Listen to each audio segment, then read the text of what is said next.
Hi and welcome to this special edition of Encore, where I'm headed to a mystery destination. I'll give you a couple of clues. It's got the fastest broadband in the world. You're never short of a Wi-Fi connection here. The national dish is a spicy mix of fermented cabbage, and the country has hostile relations with its closest neighbour. And if you still can't get it, take a look at this. Oppan Gangnam Style. Gangnam Style. Oppan Gangnam Style. I'm in Seoul, a city that in the late 1990s was in the throes of the Asian financial crisis, borrowing colossal amounts of money from the IMF. Now South Korea has pride of place in the G20, and it's one of the strongest economies in Asia. Massive government investment and an international outlook have been key. The country's a huge exporter of technology, but also of pop culture.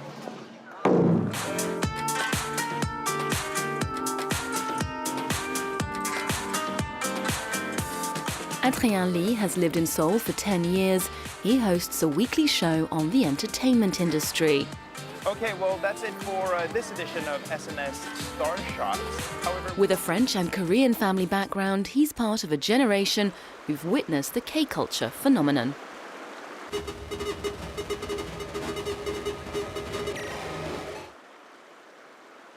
Adrien, hi, thanks for being with us. Hi, Olivia. Well, it's my pleasure to be here.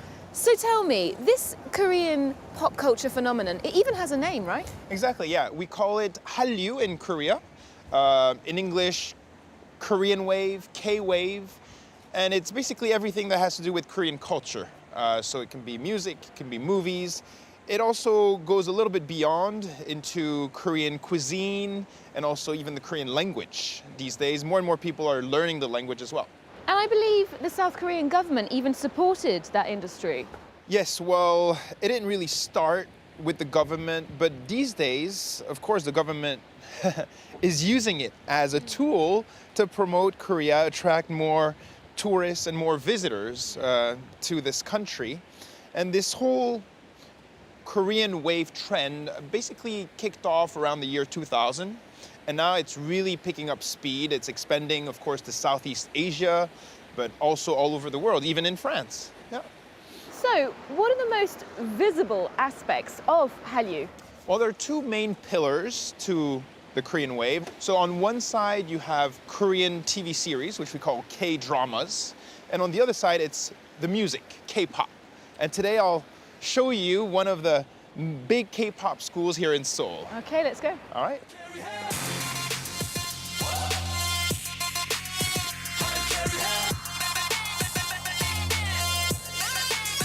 Hey, welcome to my world, let's do this.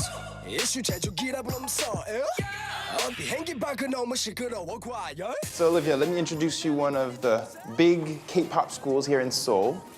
So it's basically a music academy. They have singing lessons, dancing lessons, instruments, and it's a pretty big school. Overall, they have about 1,500 students.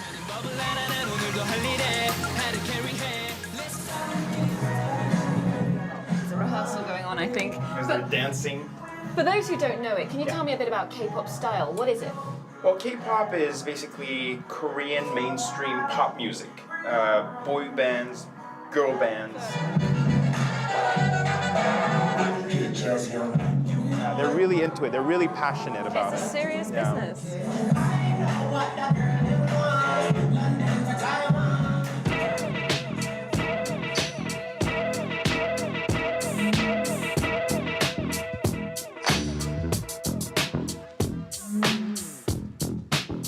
So she wants to become a singer. That's her dream. But right now she's learning how to dance, but her ultimate dream is to become a singer. And what lesson does she find most difficult? 어떤 수업이 제일 힘들어요? 팝핑하는 거? 왜 팝핑? It's hard. 팝핑. Can you show us? 보여줄 수 있어요? 팝핑? 2초? Okay.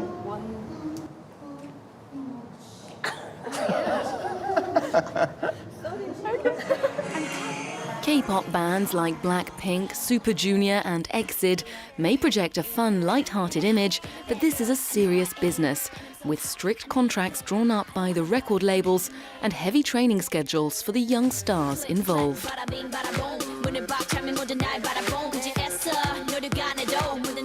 The industry brings in billions of dollars a year, and the South Korean government's invested heavily in what is essentially a very exportable product.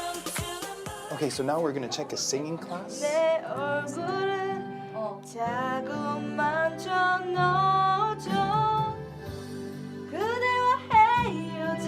그리고 여기 그대와 여기 있지.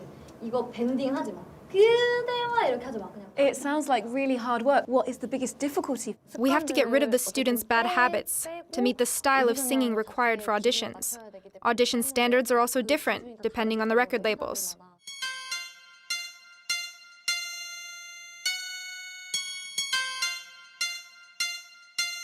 We have a really cute little boy here. What's your name?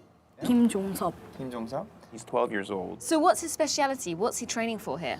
하고 Rap? 지금 여기 학원에선 댄스 이렇게 Dancing? 세 개.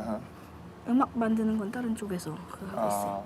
He's also learning how to produce and make music. Wow, so he's an all-rounder. Can we get a bit of a preview? 이건 곡이 아니야 like 휴양지 지금 이곳은 고속도로 위 이 시간은 엑셀을 밟았어 강변도로 지나 휴양지에 도착 도로 위에서 내 랩 들어봐 유턴하고 난 언제나 한결같은 얌영의 free Feeling like a G6 got the money 없이 고민 이제 homie 이제부터 볼륨 더 올려 한명 두 명 모두 불러 turn up make it louder make it loud keep it up rhythm time So Mathilde, you're from France originally, but you're taking classes here in Seoul. How did you end up here? I ended here because I wanted firstly to learn Korean. So I came to Korea, I took Korean classes, I'm still taking them. And then I saw that in here it was open to foreigners. And what do you think it is about K-pop that makes it so popular everywhere? I think they are really hardworking, really nice. You can see on the towers the fans practicing and practicing and they have such great performances. A lot of people first hear about K-pop, they start liking it, and then they learn the Korean language, then they want to come here. And then we have Mathilde who's here like dancing and like meeting Korean people. It's great, it's fantastic. K-pop's the ambassador. We'll let you get back to your class. Thank you very much. K-pop might be up there with the country's most lucrative cultural exports, but contemporary Korean music is not just about carefully manufactured boy bands. There's a healthy local scene for lovers of electro, indie and rap. Never, never, never forget.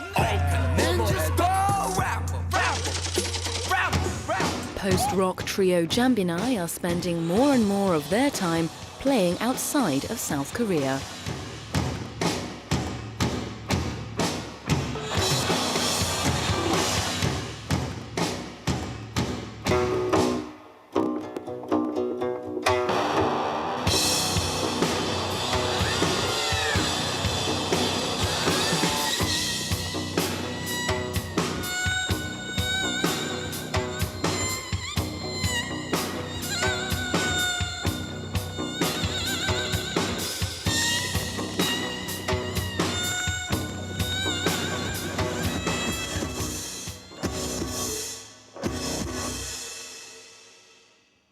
Jambinai, thanks so much for letting us listen in. I've never seen one before. What's it called? How do you play it? 이 악기는 검은고라고 하는데요. This is called a gomongo. 6줄로 현으로 되어 It has 6 silk strings, and you play it with this pen-like tool. And it has a mid-range sound. 소리를 내고 있는 그런 악기입니다.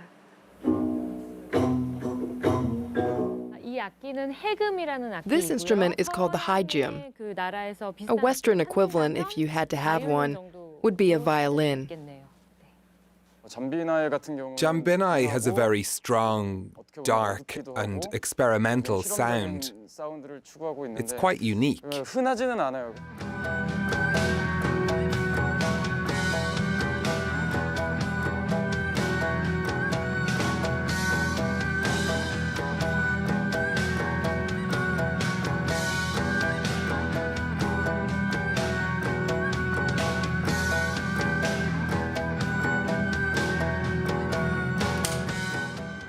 Jambinai, can you tell me a bit about your influences as a band? 헤비메탈 팬이거든요. 그래서 메탈 밴드인 뭐 I'm a big fan of heavy metal. Metallica, Nine Inch Nails, Tool, Godspeed You Black Emperor, Explosions in the Sky. 친구들에게도 굉장히 영향을 받았어요. 그리고 But we're also influenced by things other than music. Social issues, events that happen around us affect us too. 저희를 둘러싸고 있는 그 주변 환경에도 굉장히 영향을 많이 받고 있어요. And you play a lot of concerts outside of South Korea, especially in Europe. Are the international audiences surprised by your sound and your style? South Korea, the country itself, is not that well known. During rehearsals, a lot of people are quite curious. They say, "Look how weird that instrument is. What is that sound?" And they gather around us. But after the show, people tell us that they were really touched by our music. How was it breaking into the industry? Was it very difficult? 한국 사람들도 한국 Koreans don't really listen to traditional music. So the fact that we use traditional instruments to make our music was a barrier in itself. Plus, our music is quite experimental, so it was seen as a bit inaccessible. But now we have quite a few fans, and the reaction to our music in Korea is really positive, as it is in Europe. And you play a traditional instrument in the band. How important is that for you in terms of continuing the Korean heritage and legacy of artistic traditions? I think the Koreans don't listen to traditional music because the traditional music that is out there doesn't speak to the general public. I believe that as musicians who play traditional instruments, we should try and speak to the people of our generation. In recent years, the South Korean government has invested a lot in arts and culture, specifically the music industry. What effects do you think that has had? From the point of view of a musician, I have to say that I can't feel the difference. What I mean is that the support is channeled into only one genre of music. I feel like there's some kind of discrimination. The government decided to invest in K-pop after Psy's Gangnam Style became a sensation on YouTube. They realised that this kind of music had some kind of effect on the international scene. They didn't even pay attention to the musicians who'd already been trying to work abroad. How do you see the music scene developing in the future here in South Korea? Of course, Korean arts and culture are known better abroad now than 10 or 20 years ago.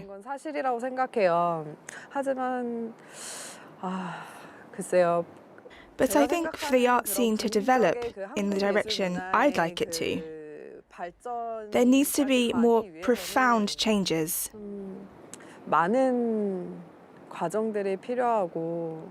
Jambinai, thank you very much for your time. Thank you very much. Thank you so much.